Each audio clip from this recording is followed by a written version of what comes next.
வரலாற்று சிறப்புமிக்க தீர்ப்பை நமது தமிழ்நாடு அரசு பெற்றுள்ளது.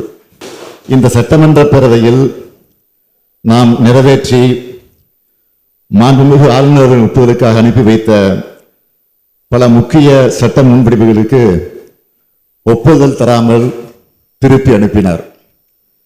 அந்த நிலையில் அவற்றை நாம் மீண்டும் இங்கே நிறைவேற்றி அனுப்பி வைத்தோம். இரண்டாவது முறை சட்டமன்ற பேரவை நிறைவேற்றிய சட்ட முன்வடிவுகளுக்கு மாண்புமிகு ஆளுநர் அவர்கள் ஒப்புதல் அளித்தே ஆக வேண்டும் என்று அரசியல் சட்டம் வரையறுத்திருந்த போதிலும் இவற்றுக்கு ஒப்புதல் அளிக்காமல் ஆளுநர் அவர்கள் காலம் தாழ்த்தி வந்ததோடு அதற்கு தனக்கு அதிகாரம் இருப்பதாகவும் தெரிவித்து வந்தார்.